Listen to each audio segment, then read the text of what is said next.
So, good afternoon, everybody. And my name is Kerstin Gerlach. I'm the General Manager for the Swedish Chamber of Commerce in the Netherlands.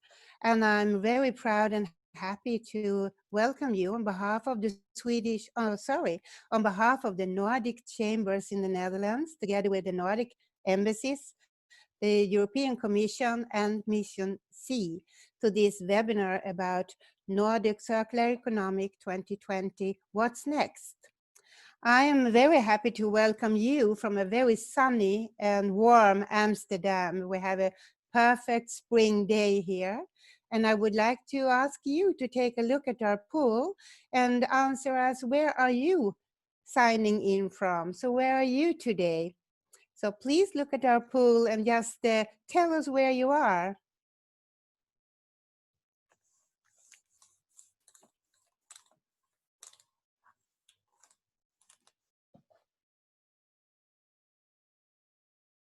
So thank you very much for filling that in. This is a webinar number 2 in a series of 3 about Nordic circular economy. Last week, we were joined by people from all over the globe, actually. And we can see now that most of us are in the Netherlands, but we have Sweden, Norway, Denmark, and Finland with us, and other European countries, and also even in Asia and Australia. So welcome, everybody, and thank you so much for joining us for this very important topic today. So today's topic is corporates and recovery. And I would like to give the word to our moderator, Andrea Orsag from MissionC, who will lead us. Hi, Andrea, who will lead us through this webinar together with our very interesting and inspiring speakers. So, Andrea, please go ahead.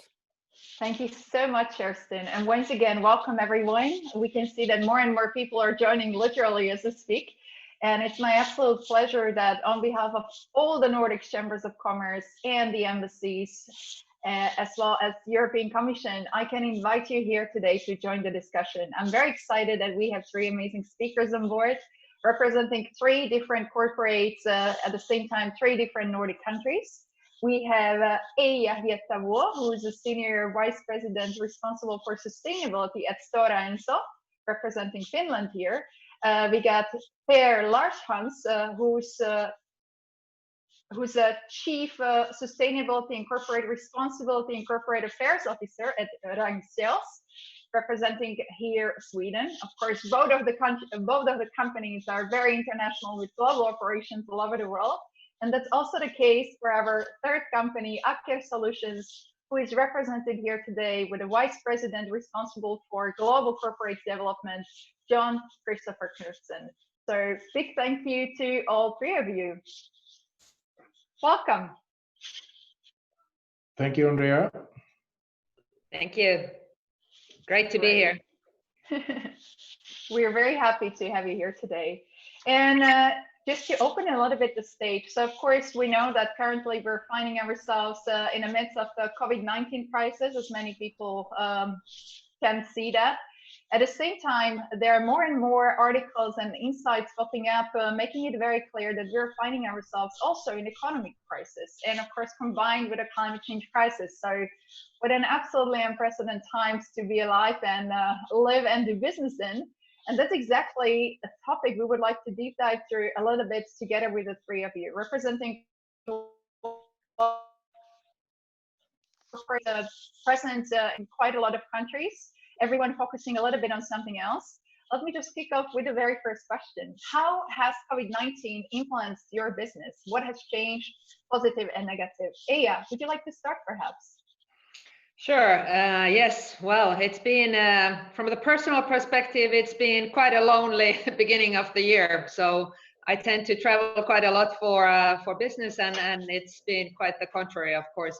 So from the business perspective, I think our sector, which is renewable materials, we've been kind of, especially on the packaging side, we've been still okay, because as you know, packaging has been considered essential services for many of the member states and more broadly. But I think overall it's been a really hard couple of months.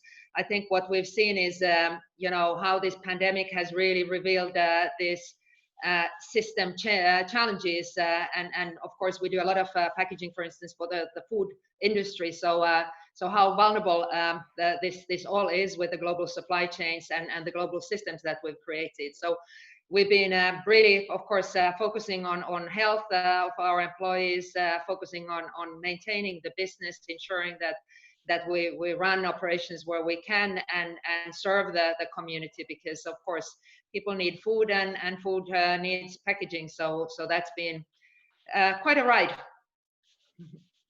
Very interesting. Thank you so much for sharing. At the same time, just to maybe provide a little bit more insights into what is Stora Enso actually, what type of company is that? So you're indeed a renewable materials company, producing renewable, recyclable, and in many cases even compostable materials. So hence you really operate at the heart of the bioeconomy, and many of your products are used globally and significantly lowering the CO2 footprint. If we look at a site that your products and materials were being used as a substitute to the classic traditional fossil fuel-based products. So bioeconomy Indeed. and circular economy all over. Yeah, that's absolutely in the core of it. So and I think something that has now we've really seen, of course, in the past, well, maybe past 2 years, we've seen a sort of a drastic shift in terms of regulation and looking at not only from the kind of waste perspective, but also from the opportunity perspective of how within this crisis with fossil-based materials, how can renewable materials, what's the role of them, and how, you know, the ecological kind of circles as well as then the product circles, how can they support in the substitution from these materials. And while we had kind of started the journey, of course, it's in the current situation, it's been quite difficult to proceed with some of our projects, because we have huge programs around circular economy, but we already have in terms of our business, we do have quite a big business using recycled materials, so recycled fibers and as well as regular fresh fibers. So it's a balanced business, but of course we're looking into different end uses and all that, and see a lot of opportunities in this area. And we also hope that when we really kick off on recovery, this really needs to be a core part of the recovery programs, that we continue and the regulation continues towards the direction that it was intended to. But of course it's going to be super challenging, because we at the same time we see that the oil industry and the fossil-based materials, I mean, the pricing situation is not exactly empowering the move away from fossil-based fuels, for instance. So it's not going to be an easy balance, but we hope that the key principles around circular bioeconomy are going to be, you know, put forward as the kind of frame for the recovery. That's at least the view that we have from where I sit. Thank you so much for sharing this opening statement, Eija. And I'm very sure we'll come back to the whole plastic economy later in this discussion. Meanwhile, I would like to also invite to join us Per. Per, you're representing Ragn-Sells. Ragn-Sells is a company that is family owned, and you are a circular economy enabler. At the same time, you're a waste management company, really collecting, separating, and upcycling a lot of different products.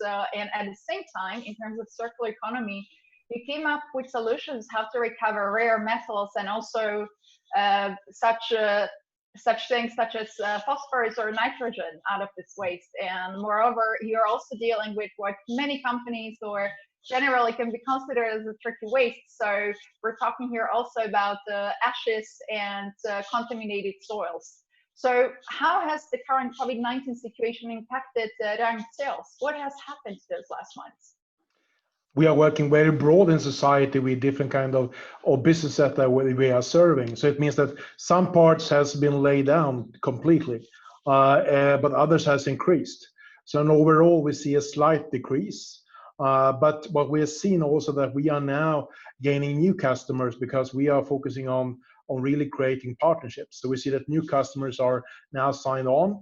So after the recovery, we'll definitely see an increase. But I agree upon one thing that is a challenge is that is the oil price. I love high oil prices because that makes recycled material more easy to recycle. When you have an oil price that is $0, then it's very extremely hard to compete. So we need definitely see recovery to be able to also to recycle back more resources going forward. We need to definitely go in that direction in the long-term perspective, but this is really a challenge in the short term. And we have feared this crisis. We didn't know exactly when it should come, but we have balanced our business, so we are working with waste that will never end, and that is sludge. And we see that people are still eating, so there still is a waste problem afterwards. But as you said, we have then developed technique where we can recover resources that are not possible to replace, like phosphorus or potassium. And these are the techniques now which we're now implementing. That has a huge potential also in the Netherlands. Oh, I must start with saying I love to be in the Netherlands, because when I come to the Netherlands, I feel like coming home. It feels like you have the same culture, the same way of thinking as us Swedes. So we really feel very, very, very welcome when we come to the Netherlands. So and you are the forerunner within circular economy also. So we really look upon you as the example, and we try to contribute, of course, with solutions that we hope that you will be able to implement also in the Netherlands in the long run. Oh, thank you so much for saying that. And yeah, indeed, the whole circular economy can't exist really in asylum, as all three of you know as well. We got a chance to discuss that before, and therefore, indeed, the collaboration within the country, but also on international level, is absolutely crucial. And Per, so you were sharing with us indeed that quite some things have to be put on a hold for now. At the same time, there have been also some really exciting news for Ragn-Sells, and one of those would be, for instance, that the new plant that is supposed to deal with those ashes from incineration of the waste, whether it's organizational, company waste, or residual waste. And actually, this new facility started to be built, and the very first dug has been digged outside of the Stockholm, literally just a month ago. And this is also a big milestone, because that's a project that will certainly contribute to the goal of Sweden to become really the very first nation that's fossil-free. Exactly. And what we do with the first plant is that we will be able to stop landfilling 50% of the fly ashes in Sweden. To be honest, we are already planning for the second plant, either in Norway or in the southern part of Sweden. And that will be able then also to recover resources from the second part of Sweden, but also from Norway and Denmark. So we're really trying to close the loop and stop landfilling what's not needed to be landfilled. That's really fantastic news. Thank you so much. And John, over to you now. You're representing Aker Solutions here. You still can be proud to be the only company offering service, products, and solutions that are required to unlock the energy from sources, not only gas and oil, but also offshore wind, for instance. And this is going through the whole CO2 value chain. So we're really talking here the capture of CO2, its transportation, and in the end also how to safely store it. And yeah, this is a technology that's quite interesting. At the same time, many people are, of course, still curious to understand, like, how is carbon capture really a part of the circular economy? Can you please tell us that, and then also how is Aker Solution being impacted by the current situation?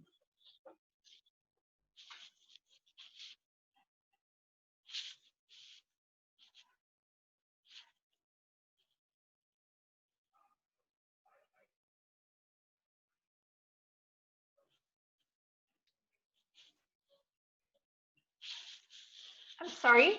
Excuse me, John. Sorry for that. I just wanna check. Can everyone hear John? No, we can't hear him. Yeah, Lena, can you please look into that?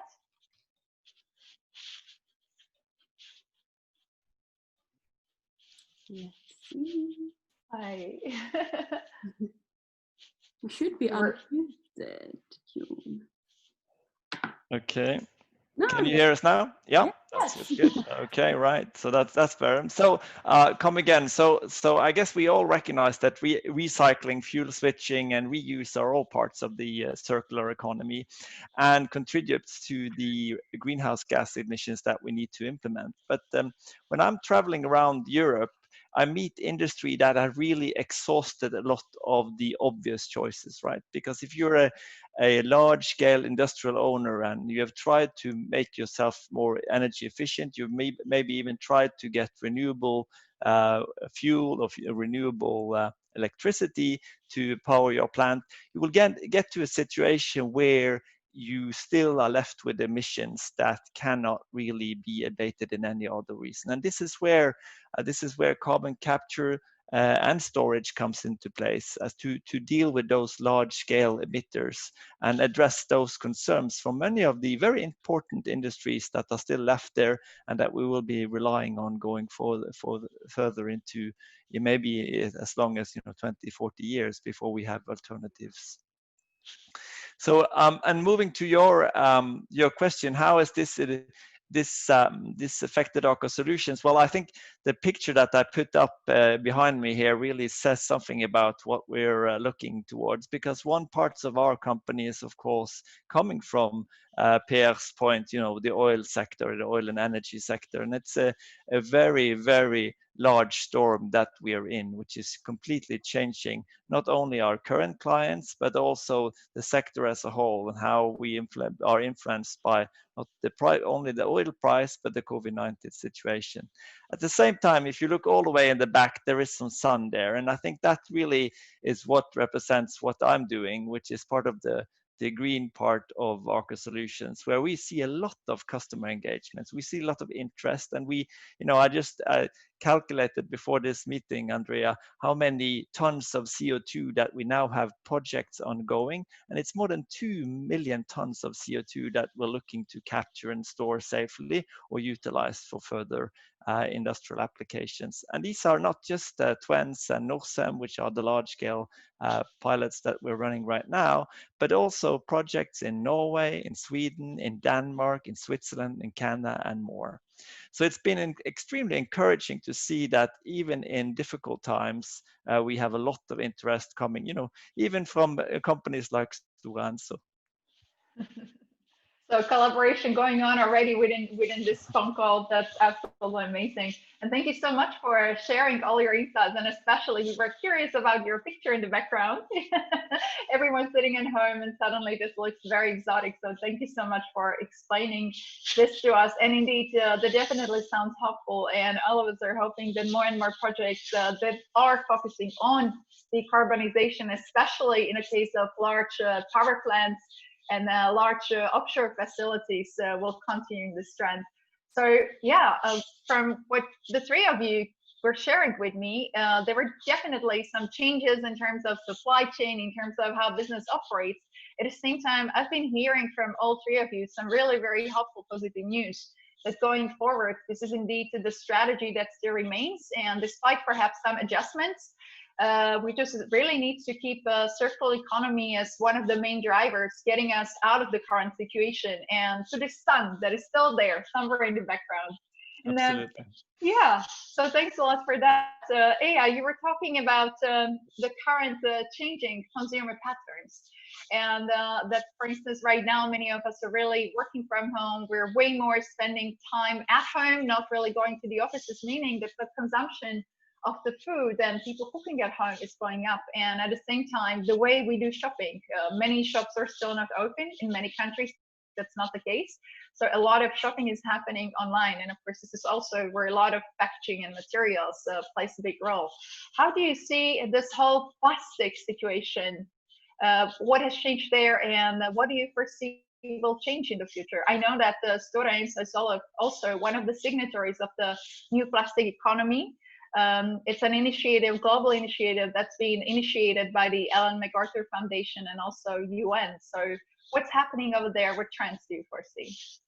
Yes, so maybe just to start off with the EMF commitment, I think of course it's primarily for well, I guess the fast-moving consumer goods companies who use packaging and want to substitute or either reduce or substitute their current packaging, and these are the kind of main frames around this commitment. But I think we and some companies in our sector, we've also made the commitment that primarily for the fact that we want to be part of the alternatives and substitution where that makes sense, because of course plastic has many good features, and it deserves, maybe it doesn't deserve all the bad press that it has today, but there's a lot of also bad plastics and the way it's used, and of course the littering and exposure to oceans and all that, so that needs to be addressed.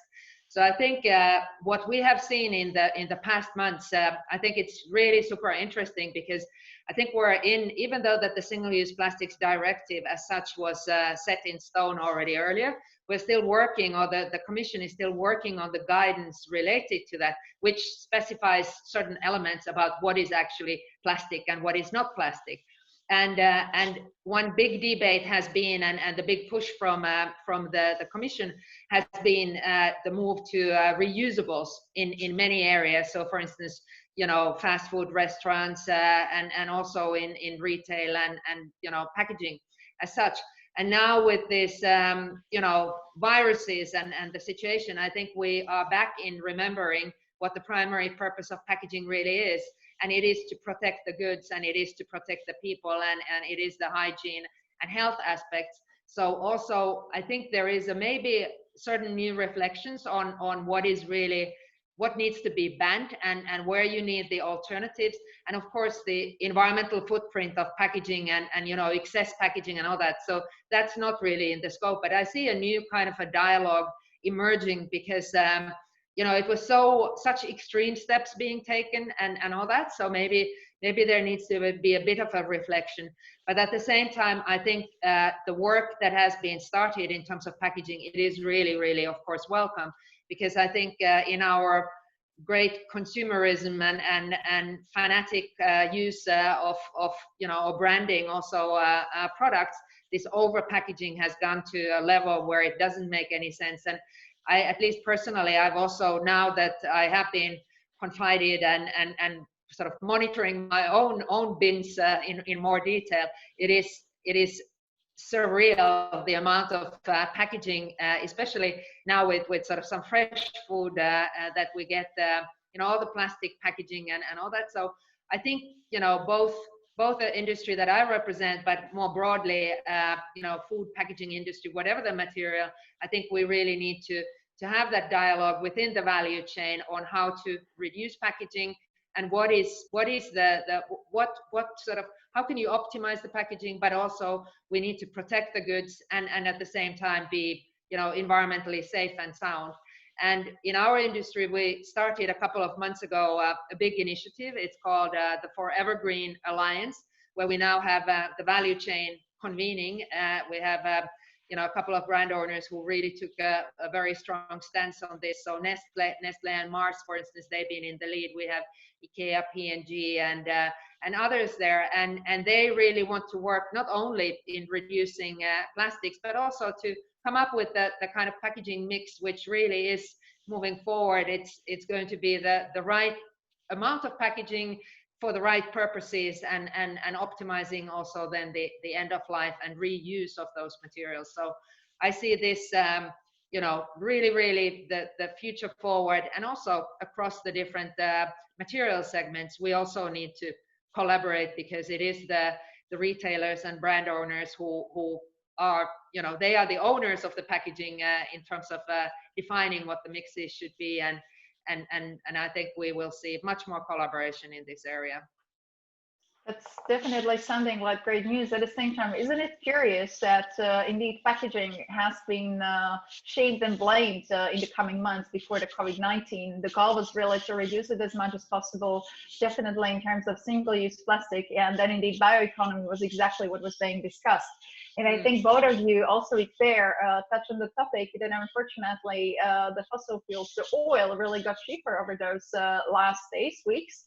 And now everyone is really curious and watching what's going to happen in terms of fossil fuels being also our energy supply. So really curious developments depending on what is the situation. And of course, with a large pandemic such as the one we are experiencing right now, this is something completely out of the box. Here, just curious, because you are collecting waste very often from all the different sources. Would you like to comment on that? In terms of plastic, what do you see and what do you foresee as a way going forward? As discussed here previous by Eija, also I see there's a huge trend that plastics are in focus. It's on a national level, it's on a European level, it's also on a global level, especially when it comes to the oceans. But I say that the challenge is that everybody's trying to get rid of it, so nobody really wants it, and that's my problem. So even if I collect it, even if I can make it sellable, it's very hard to sell the plastics today. So it means that we need to change. We need to make sure that we find the right way to recirculate it. I think that IKEA is a great example. They are now designing their products so they are being able to recirculate by themselves. So it means that they will reuse plastics over and over again. And the only way to do that is really to create material streams that are not contaminated. It needs to be really very, very clean. And then you can loop it almost by saying that now the large corporations are now joining hands because that is what's needed in the next step. But we see a big challenge the next 2 or 3 years, especially due to the situation we have today where factories are closing down, to be honest, and they're not buying the recycled material anymore. So it's a huge short-term challenge. Indeed, and very often there is, of course, startups are being mentioned as the disruptors of the market. At the same time, looking at the corporates, especially with large international operations such as yours, this is really where something can be changed. The impact is just absolutely tremendous, way faster at larger scale. So collaboration on a corporate level definitely sounds like a way to go. And not talking about plastics, but definitely talking about fossil fuels and how this can be also utilized. Hereby a question to you, John, because you mentioned very briefly that there is indeed one of those big plans and big projects you're working on, and one of them being at Ragn-Sells here in the Netherlands. And it's a waste to energy plant where you're doing the carbon capture. And actually there is even a really nice byproduct of that, and that's a fertilizer that the farmers can use. Can you maybe tell us a little bit more about that? Because talking about circular economy, the obvious goal is to design out waste and pollution. And carbon capture, as you just got a chance to share with us, is here to really ensure that the carbon is not just something creating pollution, but it can be utilized as a product that can actually have very positive impact. Can you please tell us a little bit more about this project? Absolutely, Andrea. So of course, moving back to Twence, of course, I think most people recognize the fact that when we grow things in greenhouses, we do actually use CO2 as fertilizing. And many, the traditional way of getting that CO2 has been actually to burn natural gas in order to create that CO2 and then emit the CO2 afterwards. So the interesting point about the Twence project is that they look to connect, the greenhouse growers with a source of CO2. So you do not need to burn gas in order to create that CO2. And especially for a company like Twence, which is situated long into the Netherlands in Hengelo, the access to sea wasn't very apparent. So bringing CO2 to safe storage, for instance, in the Northern Lights project, which we were lucky to read yesterday, that was FID yesterday.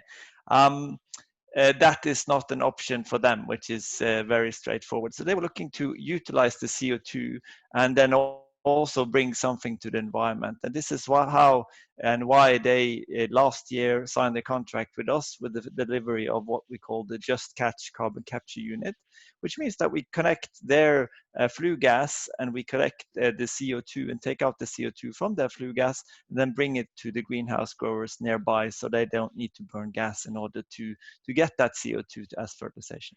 So it's a great example of how connecting pieces of the economy comes together also in what we call the carbon economy.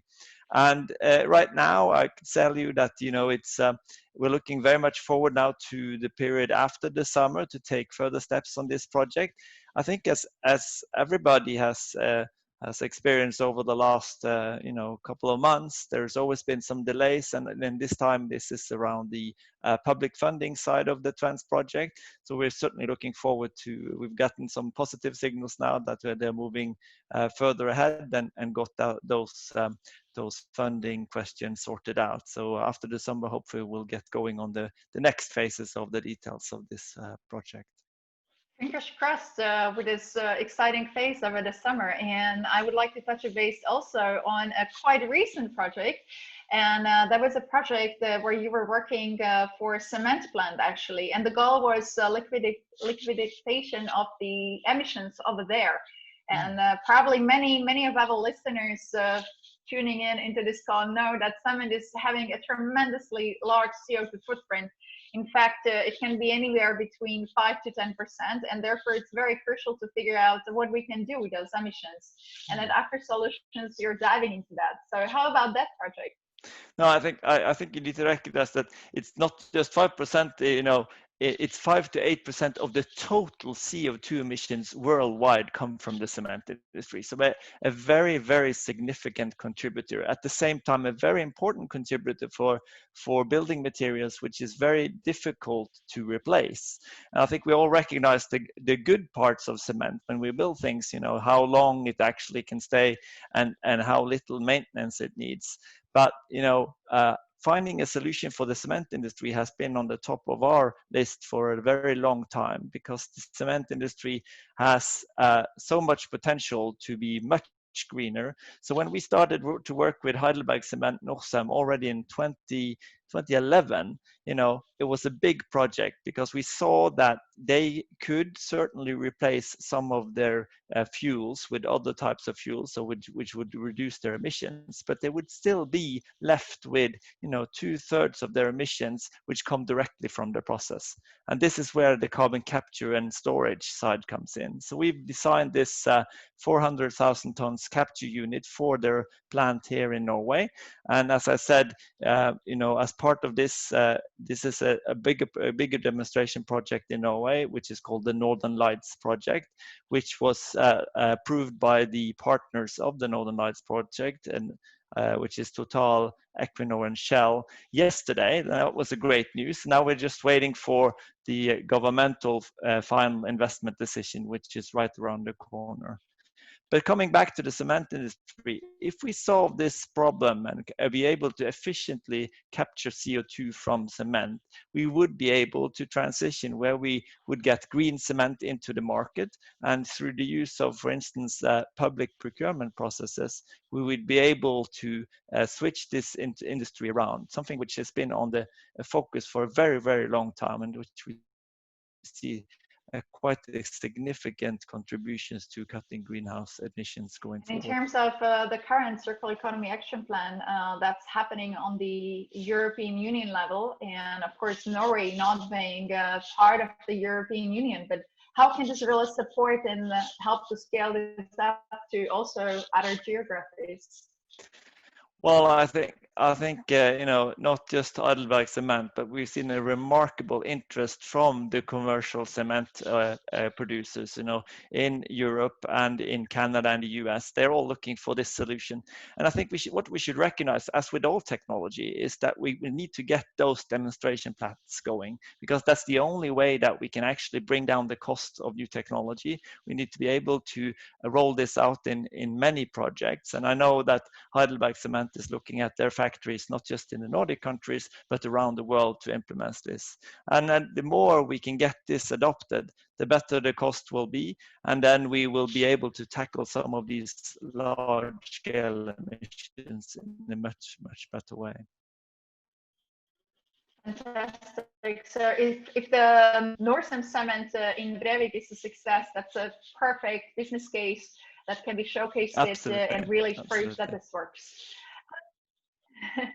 Great. Per, would you like to comment on the topic of cements? And this is also something that you're dealing with. Yes, I believe me and June, we can join hands afterwards.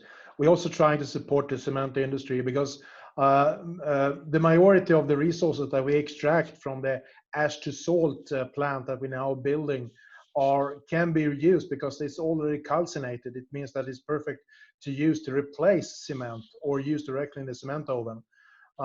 So in example, the Slite in Sweden, they are producing 1 million tons of cement each year. We would be able to then, if we could replace the chalk with our ashes that are taken away the salts from, then we'll be able to reduce the carbon emissions with 25%. So combination of carbon capture and correct combination with powering the cement ovens with the right emission, we definitely reduce it. And that is really something that you have a lot of also in the Netherlands. So that would be reduced also, the possibility to reduce in the long-term perspective, the cement industry's high emissions on an international level. So we have a huge potential. So June, I think we need to talk. We can join hands here in creating a better world together. And of course, Slite is of course owned by Heidelberg Cement, so we're certainly aware of that opportunity as well. And I think we will see that hopefully there will be things that we could mix into the cement. Hopefully that we will see other alternatives, building materials coming to the market. At the same time, I think we need to recognize that some of the positive effects of cement, which is a very strong building material, which has a lot of advantages as well. So trying to commercialize these technologies, both the blending side as well as the carbon capture side, is going to be very important. I agree totally with you. We can't be without cement. And by the way, Per, I actually have a Ragn-Sells plant just down the road from me. So we're certainly very close to some of these recycling as well here in the local community. And before I'm totally left out with my business, we have some ashes as well, which we can share. So can I be part of your ecosystem? Definitely. We should probably have a separate call, the presenters as well. Absolutely loving that. Absolutely loving that. And indeed, talking about cement is probably not going anywhere. Talking about the fact that more than half of the whole population lives currently in the cities, and this is expected to really grow up to 70% by year 2050. At the same time, the population is booming, growing. So that definitely means higher demand also for spaces such as like living spaces. Let's very curious to see what's going to happen with the working spaces. And talking about population rising and consumption, there is actually a question from our audience coming from Nuno for you, Eija. And the question is, what have been the steps when it comes to awareness regarding the excessive use of packaging, both consumers and value chain stakeholders? What are the reusable alternatives, material-wise, that should be considered, and what design efforts have been endured to tackle this issue from the source? So I think this is a perfect question over to you, talking about materials and alternatives. But first, starting with the awareness, what has been done, at least like from the side of Stora and so? Well, I think of course, as I said, I think we have to remember that packaging actually has a functional purpose. So first of all, I think from the cost perspective, those who actually have packaged goods that they package in, I think there's always going to be a driver that they are not going to go super excessive because there's a cost element. But of course, from the branding perspective, and when we move away from the type of products which have the kind of cheapest packaging, when we go into luxury goods and all that, definitely we have been seeing a lot of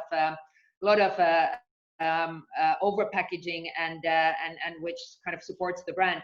But I of course, we have been advocating for sustainable packaging, where there is this element of lightweighting and all these aspects as well, as single companies, but also as an industry. But I think it's broader than that. There are a number of initiatives around sustainable packaging, where whatever the material is, that tools like the life cycle analysis and recyclability kind of frameworks and design for recycling, they have been promoting for quite a while. I think it started off with the life cycle analysis and looking at the environmental footprint of not only primary but also secondary packaging. So I think there is awareness, but it's maybe the adaptation still leaves space for implementation.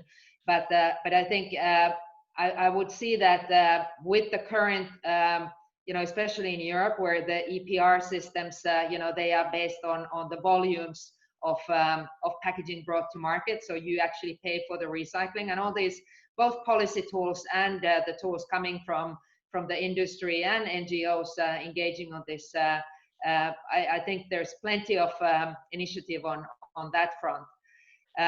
Then I think the next question was about the reusable alternatives, and I think that is a more complex thing, because there are certain reasons why some of the disposable packaging exists, and hygiene is a key element, and product safety and food safety when it comes to the food and beverages sector. So I think one needs to be quite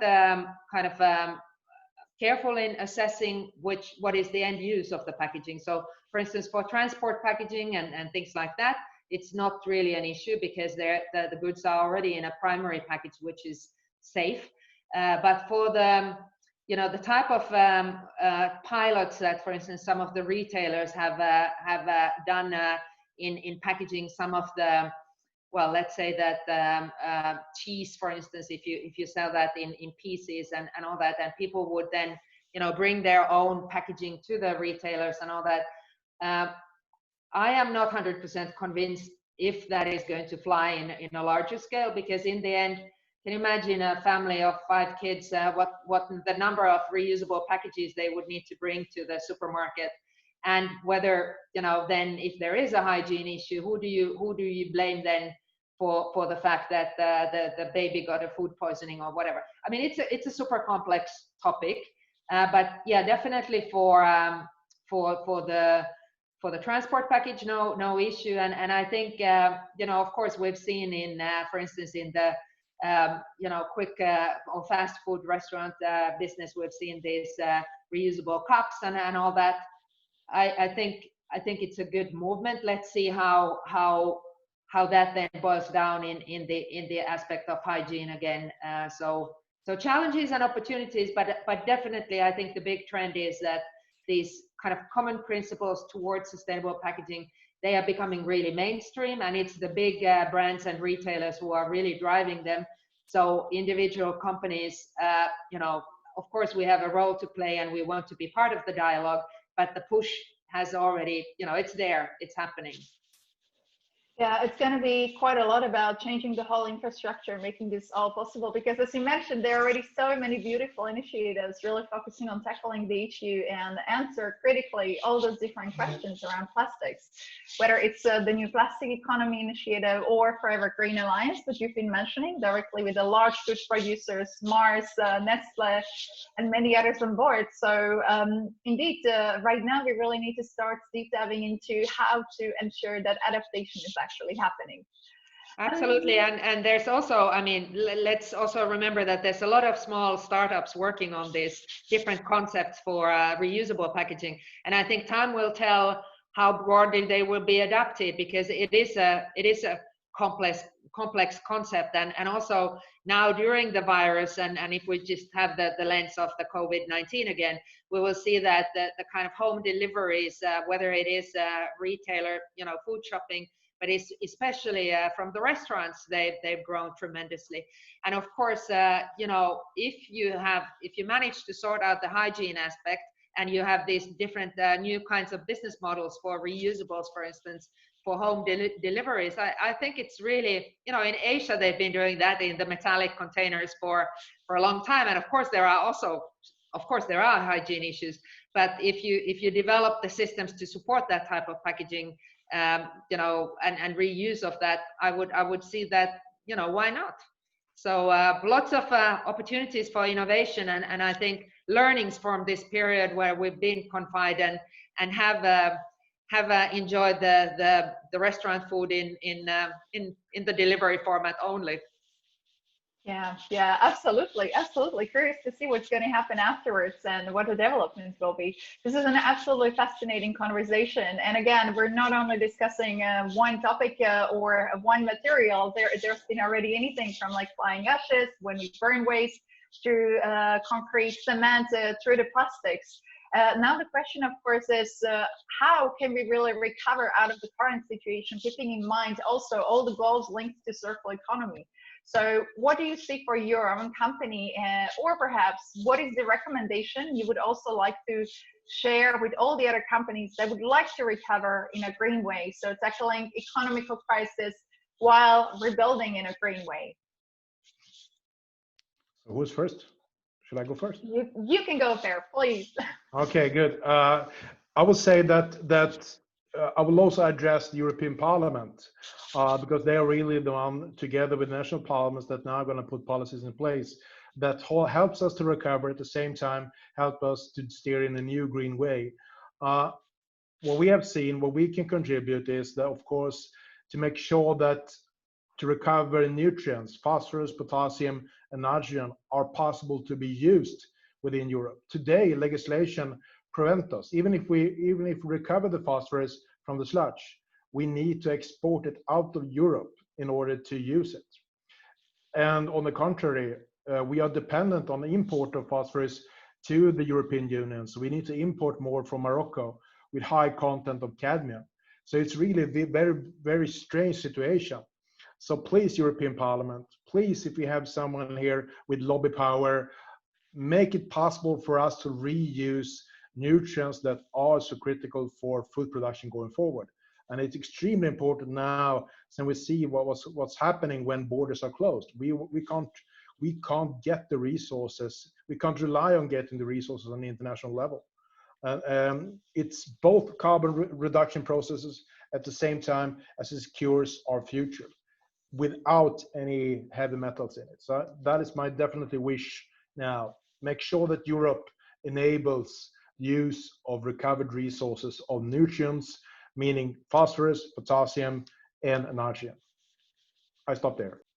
Yeah, and I must really reinforce, I mean, what Per said. I think the policymakers really have the ticket to heaven now, because this is the opportunity to not only to continue the route that was started, but it really is about the reimagining and redesigning the world and co-creating in the way of doing it.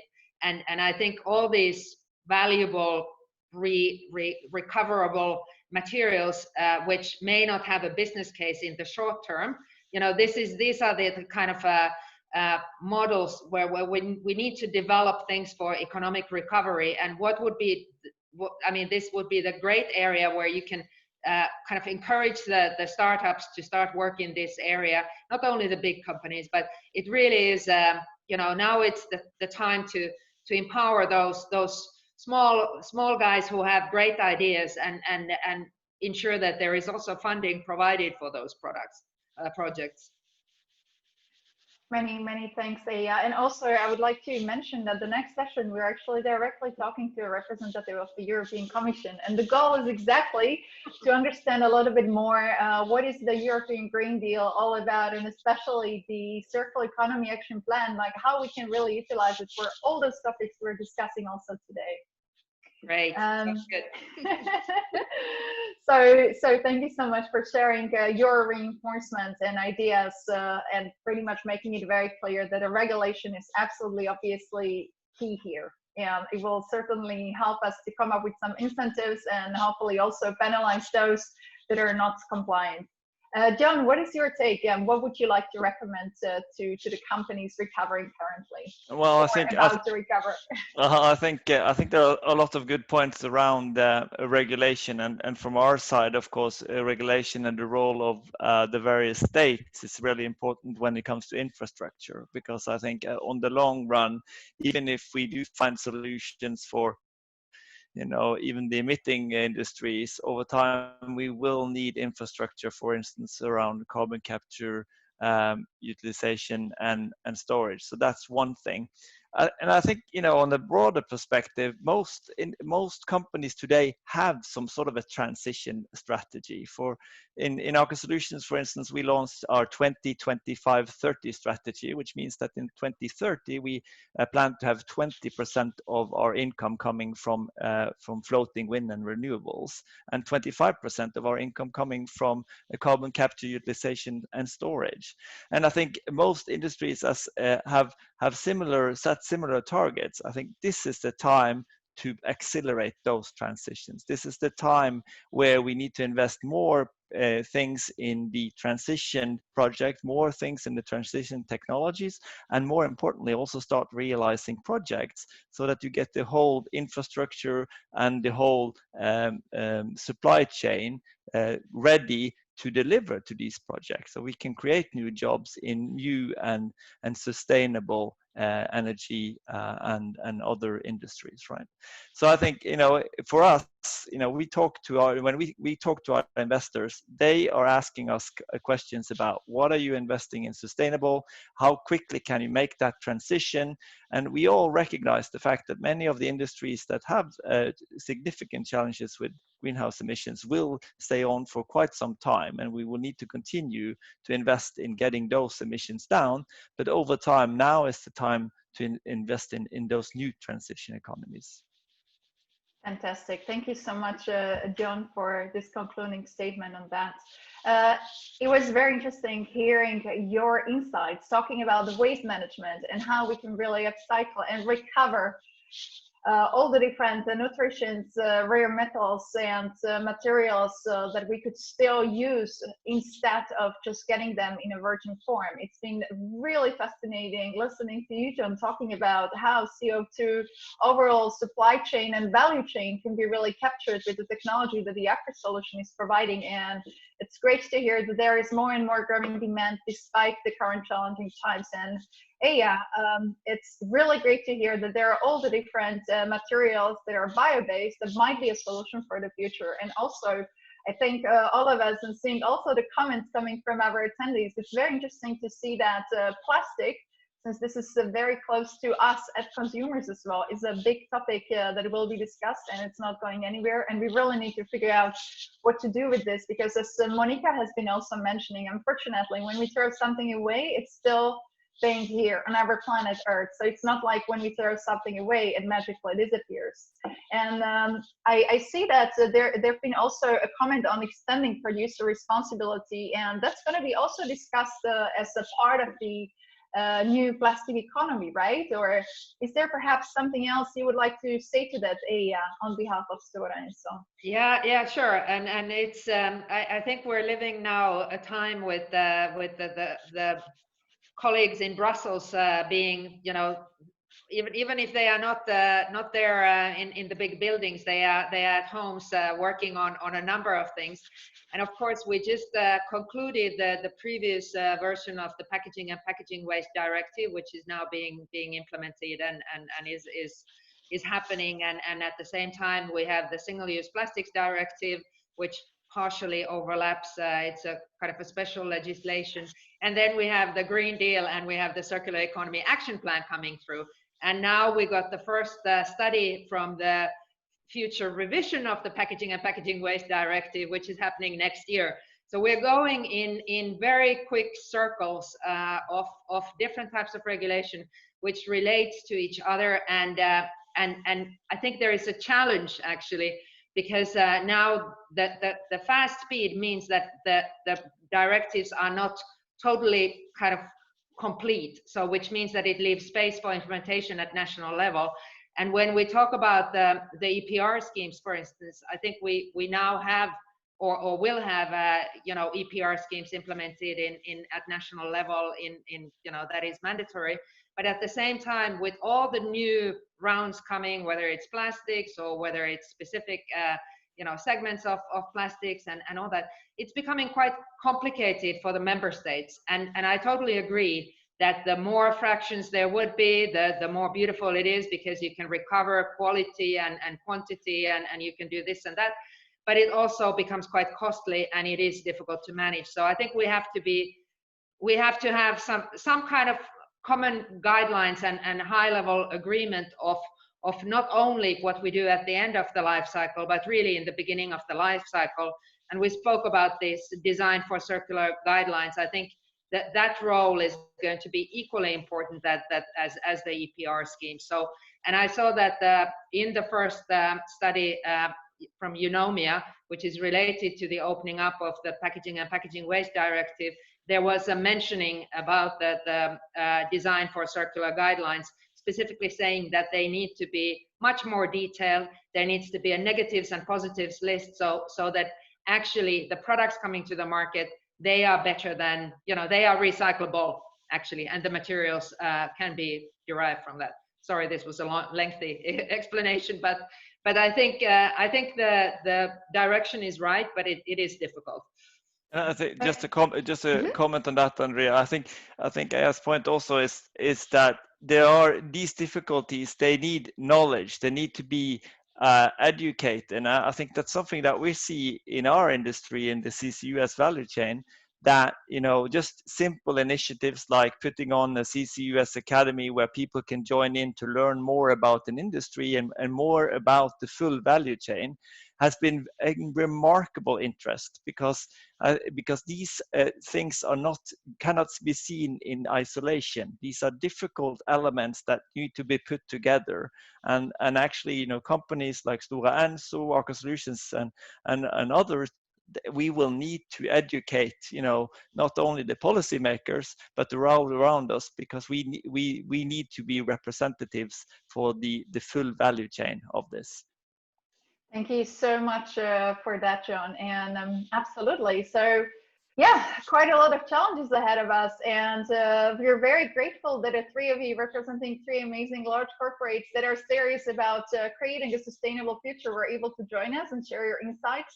Of course, unfortunately, 1 hour is just really not enough to deep dive and going into everything. But thank you so much for starting this conversation to be continued.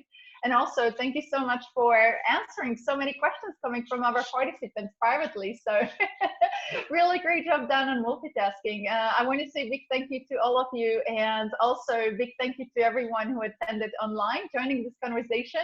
And I would like to say over to you, Kerstin. Thanks a lot for being here with us today. Thank you so very much, and thank you for your amazing time control. We said an hour, and now we are 1 minute before 3 o'clock, so this is fantastic. I would like to join you to thank all our speakers on behalf of the Nordic Chambers and the embassies in the Netherlands. So thank you very much, Eija from Stora Enso, Per Ragn-Sells, and June from Aker Solutions, for sharing your thoughts and insights, and also indeed for taking so many questions. I would also like to thank the participants from the Netherlands and Nordic countries and all over the globe, actually. And please feel very welcome to tune in next Monday when we have the European Commission, Rosalina Petrova. She will talk about green recovery, and we will also be joined by the Nordic ambassadors here in the Netherlands to discuss with her. So we are back again Monday 25th, May 25 at the same time with another hour on this very important topic. And I can just speak for our chambers and embassies here in the Netherlands that we are so proud to be able to host this What's Next Circular Economy, and to have been able to share your thoughts and insights. So thank you so very much. And wishing you all a very nice day. And also, of course, thank you, Andrea, for leading this discussion and conversation. It has been a great pleasure to listen to you and to all the speakers. Thank you so much. It's been an absolute pleasure. Enjoy the rest of the week, and all the best, everyone. We will continue those discussions. Thank Bye-bye. you. Bye-bye. Bye. Bye.